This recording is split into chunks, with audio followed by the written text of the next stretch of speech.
नमस्कार दोस्तों, तो स्वागत है आपका। तो देखिए, आज बात करेंगे Rajasthan state pollution control board की तरफ से जेएसओ और जेडबलई का जो है रिक्रूटमेंट निकला हुआ है, उसी के बारे में। इसमें देखिए टोटल 100 वैकेंसीज हैं, जिसमें से जेएसओ अर्थात जूनियर साइंटिफिक ऑफिसर की वैकेंसीज आई हुई हैं और जेडबलई अर्थात जूनियर इन्वायरमेंटल इंजीनियर की वैकेंसीज आई हुई हैं। तो आइए अब इसके बारे में डिटेल से जान लेते हैं। तो देखिए, अगर बात करें पोस्ट की, तो मैंने आपको बताया जूनियर साइंटिफिक ऑफिसर जेएसओ और जूनियर इन्वायरमेंटल इंजीनियर जेडबलई की यहाँ पर पोस्ट है। टोटल वैकेंसी जो है यहाँ पर वो है 100। इसमें जो आपकी सैलरी या पे स्केल है वो लेवल 10 से लेवल 12 तक की रहने वाली है। जॉब लोकेशन जाहिर सी बात है, जब राजस्थान की तरफ से वैकेंसी आई हुई है तो जॉब लोकेशन इसमें आपकी राजस्थान रहने वाली है। इसके एप्लीकेशन जो है वो 26 नवंबर से इसके लिए आप अप्लाई कर सकते हैं और 16 दिसंबर लास्ट डेट रहेगी इसके लिए अप्लाई करने की। तो 26 नवंबर से लेकर के 16 दिसंबर तक आप इसके लिए अप्लाई कर सकते हैं। अप्लाई करने का मोड ऑनलाइन रहेगा। अप्लाई करने की लिंक हम आपको वीडियो के डिस्क्रिप्शन में प्रोवाइड करा देंगे, तो आप वहां से जाकर के डायरेक्ट अप्लाई कर पाएंगे। अब बात करें कि किस पोस्ट के लिए कितनी वैकेंसी है, तो देखिए जूनियर साइंटिफिक ऑफिसर जेएसओ की जो नॉन शेड्यूल एरिया में पोस्ट है उसके लिए टोटल 27 वैकेंसीज हैं। इसी तरह से जूनियर इन्वायरमेंटल इंजीनियर की नॉन शेड्यूल एरिया में जो पोस्ट है उनके लिए 72 वैकेंसीज हैं और जूनियर इन्वायरमेंटल इंजीनियर की शेड्यूल एरिया में भी एक वैकेंसी है। तो इस तरह से टोटल 100 वैकेंसीज हो जाएंगी। अब बात कर लेते हैं एलिजिबिलिटी क्राइटेरिया की। तो देखिए, एलिजिबिलिटी क्राइटेरिया में सबसे पहले बात करेंगे एजुकेशनल क्वालिफिकेशन की। तो देखिए, इसमें जो एजुकेशनल क्वालिफिकेशन रखी गई है उसमें जूनियर साइंटिफिक ऑफिसर के लिए आपके पास फर्स्ट क्लास की एमएससी की या फिर एमएस की डिग्री होनी चाहिए। ये किसी भी ब्रांच में हो सकती है, जैसे कि केमिस्ट्री की ब्रांच में या फिर सॉइल साइंस की या फिर इन्वायरमेंटल साइंस की या फिर माइक्रोबायोलॉजी की। इन चारों में से किसी एक ब्रांच में आपके पास एमएससी की या फिर एमएस की डिग्री होनी चाहिए, तो आप जूनियर साइंटिफिक ऑफिसर के लिए अप्लाई कर सकते हैं। साथ में ये जो पोस्ट ग्रेजुएट डिग्री है आपके पास, इससे पहले आपने बीएससी या फिर बीएस किया होना चाहिए किसी भी डिसिप्लिन में साइंस की।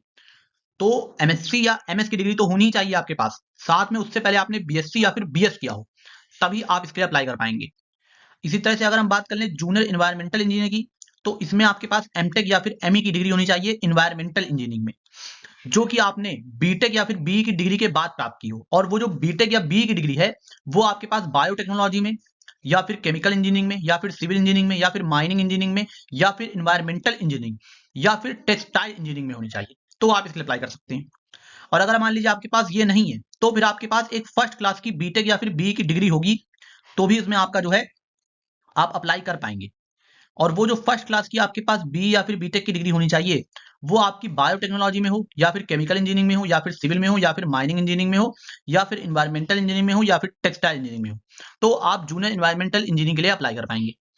अब बात देखिए, अगर आप फाइनल ईयर में हैं तो भी आप इसके लिए अप्लाई कर सकते हैं, लेकिन आपको जो आपकी क्वालिफिकेशन है यानी कि जो डिग्री है वो आपके पास आ जानी चाहिए जो डेट ऑफ एग्जामिनेशन है उससे पहले पहले, क्योंकि जब डॉक्यूमेंट वेरिफिकेशन होगा तो आपकी डिग्री में जो डेट पड़ी हुई है कि किस दिन आपको डिग्री मिली वो चेक की जाएगी। तो वो आपके पास जो एग्जाम की डेट होगी, जो कि अभी बताई नहीं गई है, लेकिन जब एग्जाम होगा उससे पहले आपके पास वो डिग्री होनी चाहिए। अब बात कर लेते हैं एज लिमिट की। तो देखिए, एज लिमिट की जो कट ऑफ डेट रखी गई है वो रखी गई है 1 जनवरी 2026। मिनिमम एज लिमिट यहाँ पे 18 साल और मैक्सिमम एज लिमिट 40 साल रखी गई है, जिसमें एससी एसटी बीसी यानी बैकवर्ड क्लासेस और मोस्ट बैकवर्ड क्लासेस और इकोनॉमिकली वीकर सेक्शन और एससी एसटी के लिए जो कि मेल्स हैं राजस्थान के, वो उनको 5 साल का एज एक्सटेंशन प्रोवाइड किया गया है अपर एज लिमिट में। इसी तरह से जनरल कैटेगरी की जो फीमेल कैंडिडेट हैं उनको भी 5 साल का एज रिलैक्सेशन प्रोवाइड किया गया है अपर एज लिमिट में। और 10 साल का age relaxation SC ST backward classes most backward classes और ईडब्ल्यूएस की फीमेल्स कैंडिडेट जो राजस्थान की रहने वाली हैं उनको 10 साल का एज रिलैक्सेशन अपर एज लिमिट में प्रोवाइड किया गया है। इसी तरह से जो विडोज हैं और डाइवोर्स वुमेन हैं उनके लिए कोई अपर एज लिमिट नहीं है, वो जब तक चाहे तब तक अप्लाई कर सकती हैं। और 1 साल का रिलैक्सेशन जो है वो अपर एज लिमिट में प्रोवाइड किया गया है उन कैंडिडेट्स को जो कि एलिजिबल हैं 2023 के एडवर्टाइजमेंट के लिए, तो उनको भी 1 साल का जो है एज रिलैक्सेशन प्रोवाइड किया गया है। अब देखिए, अब अगर बात कर लें यहाँ पे सैलरी की, तो मैंने आपको बताया जूनियर साइंटिफिक ऑफिसर की जो सैलरी है वो पे लेवल 12 की रहेगी और जूनियर इन्वायरमेंटल इंजीनियर की सैलरी जो है वो लेवल 10 की रहेगी। देखिए, जो इसमें सबसे पहले जब आप सिलेक्ट होंगे तो आप जो है प्रोबेशन पीरियड पे होंगे 2 साल के। उस दौरान आपको जो है फिक्स मंथली सैलरी या फिक्स रिम्यूनरेशन मिलेगा, जिसमें आपको कोई भी अलाउंसेस नहीं मिलेंगे। लेकिन जब 2 साल आप कंप्लीट कर लेंगे अपने प्रोबेशन पीरियड के, तो आपकी सैलरी जो है फाइनलाइज्ड हो जाएगी पे मैट्रिक्स की तरह, और आपको जो है सारे अलाउंसेस जैसे कि DNS allowances, house rent allowances और ट्रांसपोर्ट अलाउंसेस भी मिलने लगेंगे।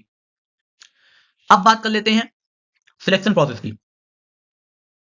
तो देखिए इसमें जो आपका सिलेक्शन होना है वो सिंगल कंप्यूटर बेस्ड टेस्ट के आधार पर होना है।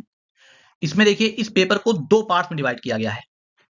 अब इसका एग्जाम पैटर्न अगर बात करें तो देखिए मल्टीपल चॉइस क्वेश्चन होंगे, इसमें कंप्यूटर बेस्ड टेस्ट होगा ये। इसमें टोटल 75 क्वेश्चन होंगे, जिसमें पार्ट ए वो आप सब्जेक्ट स्पेसिफिक से 60 क्वेश्चन पूछ जाएंगे और पार्ट बी में जनरल नॉलेज से 15 क्वेश्चन पूछ जाएंगे। तो इस तरह से आपके 75 क्वेश्चन हो जाएंगे। टोटल मार्क्स हो जाएंगे 225। एक क्वेश्चन सही करने पे आपको 3 मार्क मिलेगा और एक क्वेश्चन गलत करने पे निगेटिव मार्किंग की गई है, 1 मार्क आपका काट दिया जाएगा, अर्थात 1/3 की निगेटिव मार्किंग है। इसके लिए आपको 90 मिनट अर्थात 1.5 घंटे का टाइम मिलेगा करने के लिए, और आपको कम से कम 40% तो लाने ही है, तब आप पास होंगे। फिर उसके बाद जो कट ऑफ बनेगी वो अलग अलग कैटेगरी के लिए अलग अलग बनेगी। क्वेश्चन पेपर जो है वो बायलिंगुअल होगा, अर्थात हिंदी में भी होगा और इंग्लिश में भी होगा। अब देखिए सिलेबस की बात करें तो जो पार्ट है जो कि सब्जेक्ट स्पेसिफिक है, उसमें देखिए आप जिसके लिए अप्लाई कर रहे हैं पोस्ट के लिए उससे रिलेटेड क्वेश्चन पूछाएंगे। जैसे कि इसमें जो है जो कोर डिसिप्लिन है, जैसे कि जेएसओ के लिए अगर अप्लाई कर रहे हैं तो उसमें इन्वायरमेंटल साइंस से, वाटर एनालिसिस से, एयर एंड नॉइज पॉल्यूशन से, वेस्ट मैनेजमेंट से क्वेश्चन पूछे जाएंगे। इसी तरह से अगर आप जेडबलई अर्थात जूनियर इन्वायरमेंटल इंजीनियरिंग के लिए अप्लाई कर रहे हैं तो इसमें आपके लिए water, waste water engineering, air and noise pollution, EIA and waste management से रिलेटेड क्वेश्चन पूछे जाएंगे। और ऑफिशियल नोटिफिकेशन का पीडीएफ जो हम आपको वीडियो डिस्क्रिप्शन प्रोवाइड करा देंगे, वहां पे जाके आप डिटेल सिलेबस जो है देख सकते हैं। इसी तरह पार्ट बी जो है वो सभी के लिए कॉमन रहेगा, जिसमें 15 क्वेश्चन पूछे जाने हैं। इसमें आपकी जनरल नॉलेज चेक की जाएगी, जिसमें आपसे history, art and culture, tradition, literature, heritage and geography जो राजस्थान की है उससे रिलेटेड क्वेश्चन, और मैथमेटिक्स, रीजनिंग और करंट अफेयर से रिलेटेड क्वेश्चन पूछे जाएंगे। तो ये हो गया सिलेबस के बारे में। अब देखिए आपको अप्लाई करने के लिए ये सारे डॉक्यूमेंट्स आपके पास होने चाहिए, तो आप इसके लिए आराम से अप्लाई कर पाएंगे। अब देखिए जो अप्लाई करने की लिंक है वो हम आपको वीडियो डिस्क्रिप्शन प्रोवाइड करा दे रहे हैं, तो वहां से जाके आप डायरेक्ट अप्लाई कर पाएंगे। और ये सारे स्टेप लिखे हैं, अगर इनको आप फॉलो कर लेते हैं तो आपको अप्लाई करने में कोई दिक्कत नहीं आएगी, और इन स्टेप को फॉलो करने से आप आसानी से जो है इसके लिए अप्लाई कर पाएंगे। अब देखिए ऑनलाइन एप्लीकेशन के 26 नवंबर से शुरू होंगे, तो 26 नवंबर से ही आप अप्लाई कर पाएंगे। 16 दिसंबर लास्ट डेट रहेगी अप्लाई करने की, और फी पेमेंट की लास्ट डेट भी 16 दिसंबर है। जनरल अनरिजर्व कैंडिडेट हैं और राजस्थान के क्रीमी लेयर के बैकवर्ड क्लासेस और मोस्ट बैकवर्ड क्लास के कैंडिडेट हैं तो 1400 रुपए फीस रखी गई है। राजस्थान के नॉन क्रीमी लेयर के बैकवर्ड क्लास और मोस्ट बैकवर्ड क्लास और ईडब्ल्यूएस के कैंडिडेट हैं तो 1200 रुपए फीस है। एससी एसटी और पीडब्ल्यू कैंडिडेट हैं राजस्थान के तो 1000 रुपए फीस है। और अगर अदर स्टेट के कैंडिडेट हैं तो चाहे वो किसी भी कैटेगरी के हों, उनको जनरल की तरह ट्रीट किया जाएगा और उनसे 1400 रुपए फीस ली जाएगी। तो ये हो गया फीस के बारे में। तो बस अब इस वीडियो में इतना ही था बताने के लिए। अब अगर आपको हमारी मेहनत और हमारा वीडियो पसंद आता हो तो आपसे रिक्वेस्ट है कि वीडियो को लाइक करें, इस जानकारी को अपने दोस्तों के साथ भी साझा करिए और चैनल को सब्सक्राइब जरूर कर लीजिएगा। तो बहुत बहुत धन्यवाद आपका।